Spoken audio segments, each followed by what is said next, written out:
more than a quarter of the entire United States aircraft carrier fleet in one region at the same time. That's not an exaggeration. That's the literal math once the third carrier actually arrived off Iran's coast. The United States operates 11 aircraft carriers total. Within less than 2 weeks of that third one showing up, analysts confirmed more than a quarter of them were tied up in a single conflict. And less than 2 weeks after that carrier actually settled into position, Iran did something it hadn't done yet in this entire war, launching missiles, drones, and small boats simultaneously at 3 American destroyers at once.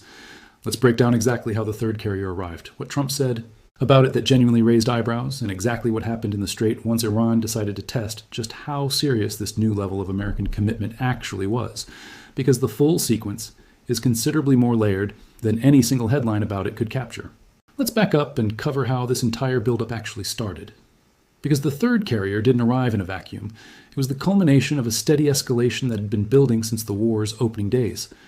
According to CNN's own earlier reporting, the Pentagon first announced it was sending a second aircraft carrier group, the USS Gerald R., forward to the Middle East back on February 13, 2026, with Trump telling reporters at the time, quote, "In case we don't make a deal, we'll need it," close quote, while also noting the ships would depart if diplomacy succeeded.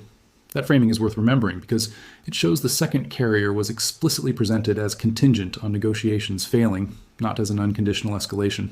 Al Jazeera's coverage of that same announcement captured Trump in a notably more optimistic mood at the time, saying he believed negotiations with Iran would be, quote, "successful," close quote, even while confirming the Ford's deployment as a hedge against that outcome.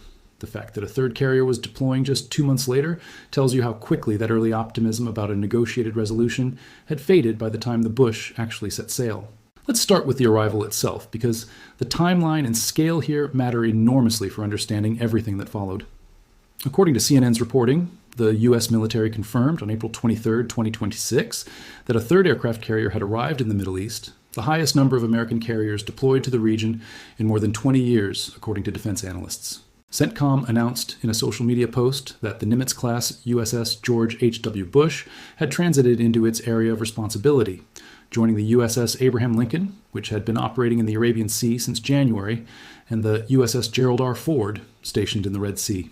According to the Washington Post's own coverage of the arrival, the Bush strike group carried thousands of additional American personnel and dozens of advanced fighter jets, significantly amplifying the military force available to President Trump as he pressured Tehran to surrender its nuclear program, reopen the Strait of Hormuz, and agree to end the war altogether. All right, 30 seconds in, here's where we're headed. We're going to break down exactly why this specific carrier, out of the Navy's entire fleet, ended up making this journey, and it involves genuine political controversy back in Washington. We're going to cover the eyebrow-raising comment Trump made about ending the war right as this carrier arrived. We're going to get into what the Bush's arrival actually changed operationally, the specific new capabilities it unlocked. And then we're going to walk through exactly what happened roughly 2 weeks later, when Iran tested this new arrangement directly against 3 American warships at once. There's a ground forces dimension to this same moment worth including too, because the naval buildup wasn't happening in isolation from a broader expansion of American commitment to the theater. According to the New York Post's reporting on the Bush's deployment, the carrier's arrival came as Trump and Defense Secretary Pete Hegseth had been warning that the most decisive days of the month-long war in Iran would soon be unfolding, and as thousands of U.S. troops had begun deploying to the region for what that reporting described as possible on-the-ground operations. That detail matters, because it means the third carrier wasn't the only escalation happening in this exact window. It was arriving alongside a broader expansion of American military commitment that included potential ground force options, a genuinely significant threshold that goes well beyond naval and air power alone. Let's dig into why the Bush specifically made this trip, because the backstory involves a genuinely awkward situation with the carrier it was essentially covering for. According to Navy Times' reporting from March 31st, the USS Gerald R. Ford had been sidelined with maintenance issues, having suffered a fire in its laundry spaces back in March that injured 3 sailors, one of whom had to be flown off the ship for medical care. That fire delayed the Ford's return home and left what reporting described as a warship vacancy in the Middle East that the Bush was positioned to fill. According to 1945's coverage, the Ford's deployment, which began June 24, 2025, was on track to break the post-Vietnam record for the longest carrier deployment in modern American naval history if it continued through April. And Virginia's 2 senators, Tim Kaine and Mark Warner, had both been publicly vocal about the crew's need to finally come home after being away from their families for far longer than the 7 or so months a carrier deployment normally runs under regular circumstances. That maintenance and rotation angle is worth sitting with. because it complicates a purely aggressive escalation narrative. This wasn't simply Washington deciding to triple its carrier presence out of nowhere. It involved a genuinely tangled set of scheduling problems, an unplanned fire, a crew stretched well past normal deployment length, and a fleet-wide availability issue where, according to CNN's own reporting, fleet tracking websites showed only 4 or 5 of the Navy's 11 total carriers available for combat operations at any given time, once maintenance, overhauls, and training requirements were factored in. Sending the Bush wasn't purely a discretionary show of force. It was at least partly a logistical necessity to keep continuous carrier coverage in the region without leaving American forces without adequate air support while the Ford's crew got the rest it genuinely needed. It's worth establishing what the Lincoln, the first carrier already in theater, had already been dealing with before the Bush ever arrived, because it shows the threat environment the Bush was sailing into wasn't new or untested. According to Army Recognition's reporting, on February 3, 2026, a Marine Corps F-35C from Marine Fighter Attack Squadron 314, operating off the Lincoln, shot down an Iranian Shahed 139 drone after it approached the carrier in the Arabian Sea. That incident, happening less than a week into the war, established early on that Iranian drones were actively probing American carrier defenses directly, not just targeting land bases or commercial shipping. By the time the Bush arrived in April, that threat picture had been documented and tracked for nearly 3 months, giving Bush's own strike group a much clearer understanding of what kind of drone and small boat activity to expect than the Lincoln had when it first entered the region back in January. Now let's get into the political controversy this deployment produced, because not everyone in Washington saw it as a purely logistical rotation. According to 1945's reporting, Senator Tim Kaine of Virginia said directly, quote, "Although the Bush CSG was scheduled to deploy at this time, I'm worried that deploying a third aircraft carrier to this region continues to escalate this already unnecessary conflict," close quote. He went further, saying, quote, "We need to end President Trump's war of choice against Iran and stop unnecessarily risking American lives," close quote. That's a sitting U.S. senator directly and publicly criticizing the deployment of a warship from his own state, even while acknowledging the deployment had been regularly scheduled well before the current crisis began. It's a genuinely useful reminder that even a rotation driven partly by maintenance necessity can still function as a real controversial escalation signal depending on the broader context it lands inside. There's a specific piece of strategic framing worth including here too, because analysts at the time drew a genuinely striking historical parallel to explain what the third carrier's arrival actually signaled. According to Wynet's reporting, analysts described the deployment as mirroring what they called the unconditional surrender doctrine, a reference to the historical American demand that adversaries in past major conflicts accept complete unconditional capitulation rather than a negotiated settlement.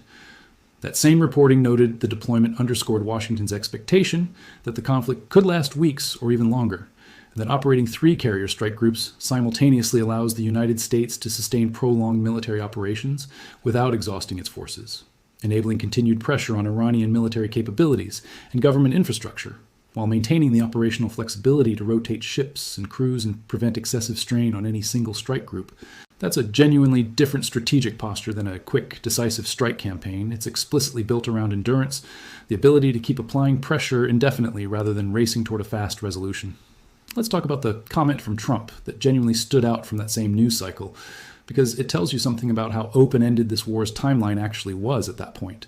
According to CNN's reporting, the announcement of the Bush's arrival came around the same time President Trump declined to give reporters any timeline on when the Iran war might actually end, telling them plainly at the White House, quote, "Don't rush me," close quote. Think about the pairing there, the highest carrier concentration in the region in over 2 decades arriving on the same news cycle as the president explicitly refusing to commit to any endpoint for the conflict. That's not the kind of messaging you'd expect if the plan was a quick, decisive final push. It reads much more like an administration settling in for a genuinely extended campaign, one where operational endurance, exactly the kind of endurance 3 simultaneous carrier strike groups provide, mattered more than a rapid conclusion. Let's get into what actually changed operationally once the Bush arrived, because 3 carriers positioned across different bodies of water isn't just a bigger number, it's a fundamentally different strategic geometry. According to Army Recognition's detailed analysis, with the Bush inside CENTCOM's area of responsibility, the United States had carrier aviation positioned across separate maritime axes: the Arabian Sea, the Gulf of Oman, the Strait of Hormuz approaches, the Red Sea, and the wider Indian Ocean, all simultaneously. That same analysis noted this distributed posture genuinely complicates Iranian planning, because American air power was no longer concentrated around a single deck or single approach route that Iranian forces could focus their own defensive planning against. It strengthens American options across maritime interdiction, air defense, escort operations, long-range strike support, and rapid response, precisely because commanders now had multiple independent launch points to work from, rather than a single carrier that, if damaged or forced to reposition, could meaningfully degrade the entire American air presence in the theater at once. There's a genuinely wild detail about how the Bush actually got to this position worth including too, because the journey itself tells you something about the broader risk calculus at play. According to WHRO's reporting, rather than taking the most direct route through the Suez Canal and Red Sea, the shorter path the Ford had used, the Bush instead sailed the long way around the entire African continent, around the Cape of Good Hope, specifically to avoid the coast of Yemen, where Iran-backed Houthi rebels had been attacking international shipping in the Red Sea for the past couple of years and had already fired missiles toward Israel back in March. That's a meaningful operational decision. Choosing a dramatically longer transit, specifically to keep a multi-billion-dollar carrier strike group and its roughly 5,000 personnel out of range of a threat that, while smaller in scale than Iran's own military, had already proven capable of hitting shipping and land targets alike throughout this broader regional conflict. Let's put some scale behind exactly what the Bush brought with it, because the numbers here are genuinely substantial on their own. According to Navy Times, the George H.W. Bush Carrier Strike Group encompasses more than 5,000 personnel, including the flagship carrier itself and the Arleigh Burke-class destroyers USS Ross, USS Donald Cook, and USS Mason.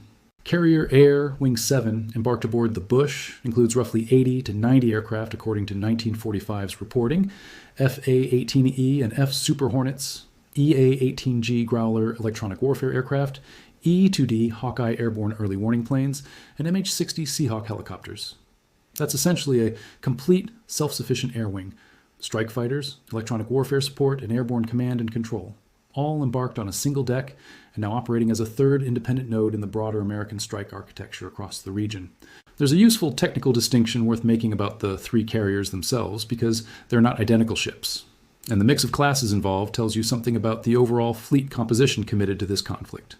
Two of the three, the Bush and the Lincoln, are older Nimitz-class vessels, while the Ford represents the Navy's newest carrier design entirely, incorporating updated systems and technology the Nimitz-class ships don't have.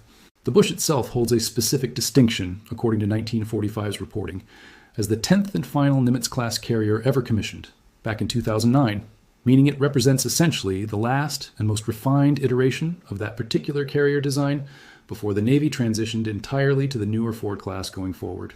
Having both the newest and one of the most mature, thoroughly tested carrier designs operating simultaneously in the same theater gave American commanders a genuinely diverse set of technical capabilities to draw on, rather than relying on a single class of ship with a single set of strengths and limitations. Now let's get to the part of this story where all of that added capability actually got tested directly, because it didn't take long. Roughly 2 weeks after the Bush settled into theater, Iran launched what became one of the most direct and dangerous naval engagements of the entire war. According to Stars and Stripes reporting, citing a CENTCOM statement, Iran launched multiple missiles, drones, and small boats simultaneously at 3 American guided missile destroyers, the USS Truxtun, the USS Rafael Peralta, and the USS Mason, as they transited the Strait of Hormuz. CENTCOM described its response as self-defense strikes against what it called unprovoked Iranian attacks. Iran's own account, reported through its semi-official Tasnim news agency, told a very different story, claiming U.S. forces had actually targeted an Iranian oil tanker first, and that Iran's retaliatory response had caused significant damage to American ships, a claim U.S. officials did not confirm and that remains genuinely unverified by any neutral third party as of this reporting. I want to be honest about that divergence rather than pick whichever version sounds more dramatic, because it's a real documented disagreement between two governments' official accounts, and neither has been independently confirmed. What is well documented across multiple independent outlets is what happened immediately afterward, and this is where the story of the third carrier's arrival and this direct engagement actually connect into a single coherent sequence. According to CENTCOM's own statements, reported by PBS, NPR, and Navy Times, U.S. forces responded to that escalation, not just with defensive fire, but by directly targeting Iranian oil tankers attempting to breach the American blockade of Iranian ports.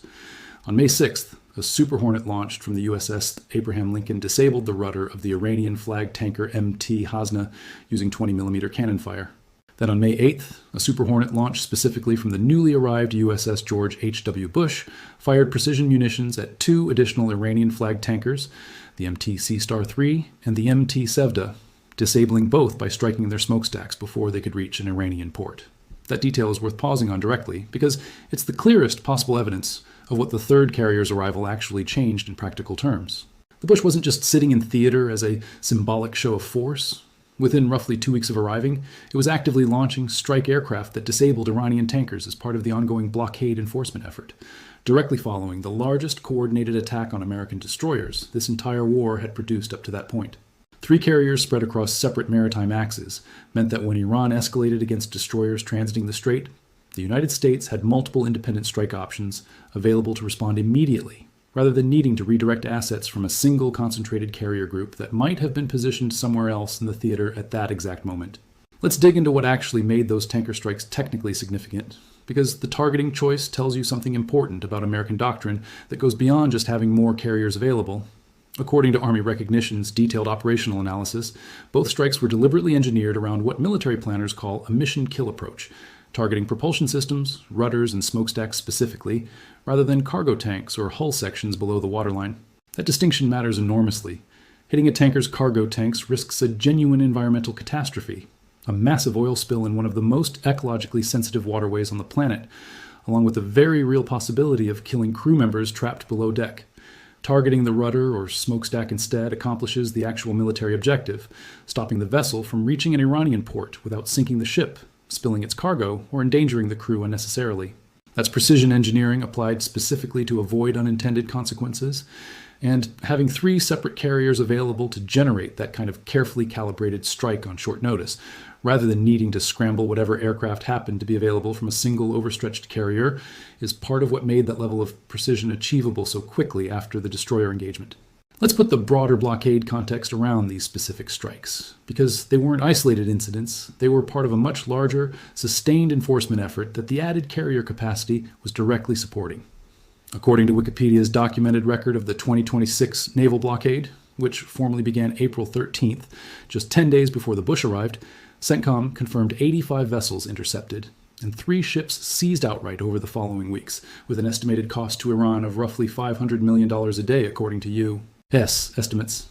Admiral Brad Cooper, the CENTCOM commander overseeing the entire operation, put the underlying policy in blunt terms after these May strikes, stating plainly, quote, U.S. forces in the Middle East remain committed to full enforcement of the blockade of vessels entering or leaving Iran, close quote.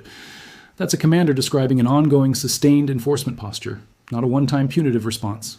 And the timing lines up directly with having a third carrier's worth of additional strike capacity freshly available in theater to help sustain exactly that kind of continuous pressure. There's an important diplomatic thread running underneath this entire military sequence too, because the destroyer engagement and tanker strikes weren't happening in isolation from active negotiation efforts. According to CNBC's reporting from that same week, Secretary of State Marco Rubio said he expected Iran to respond to a U.S.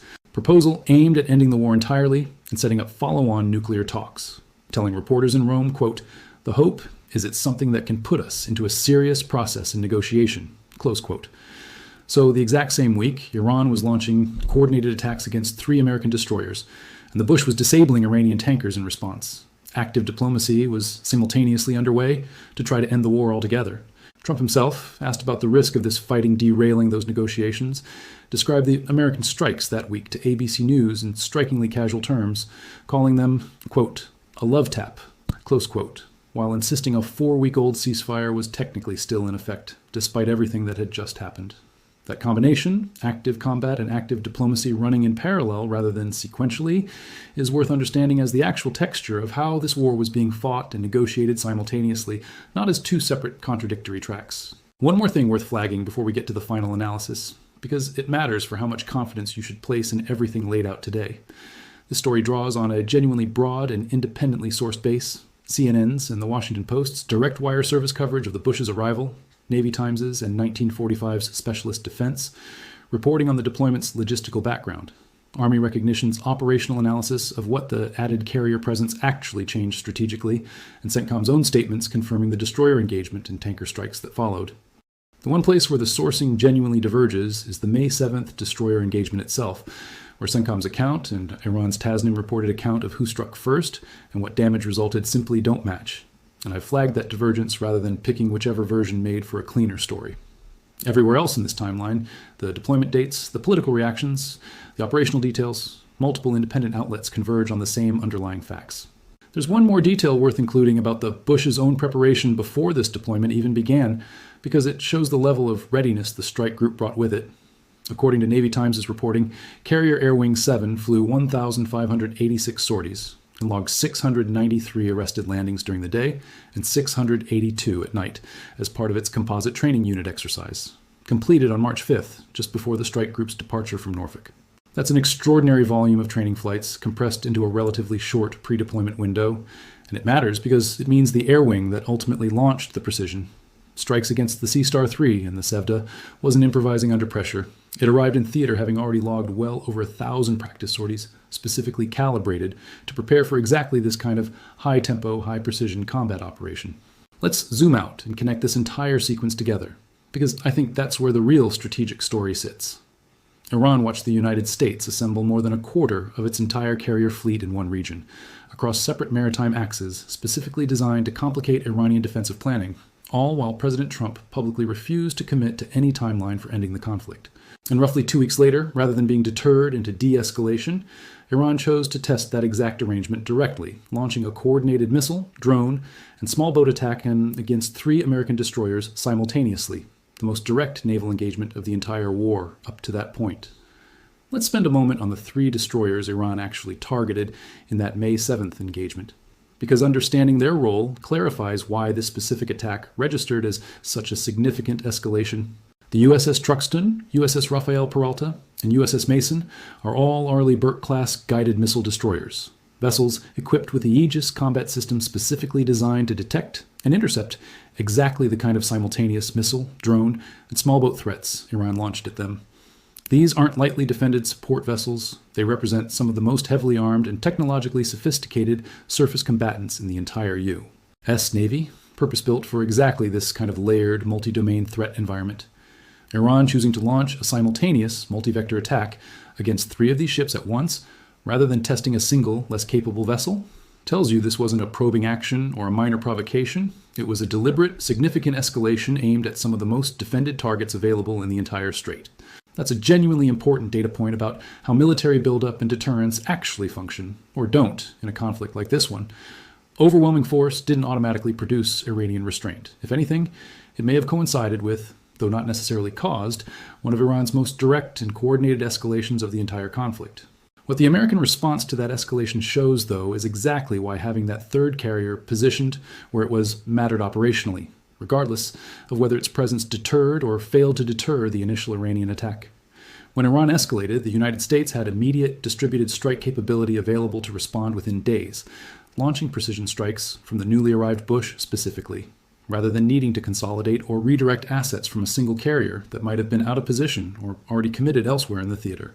Whether you read the 3rd carrier's arrival as a successful deterrent that simply didn't fully work, a necessary logistical rotation that happened to coincide with a major escalation, or a genuine contributor to Iran's decision to test American resolve directly, the operational value of having that additional strike capacity in place when the escalation actually came is documented clearly across CENTCOM's own statements and the strikes that followed within days. There's one last thing worth putting in perspective before we wrap up, because it helps size just how unusual this level of naval commitment actually was in a broader historical context.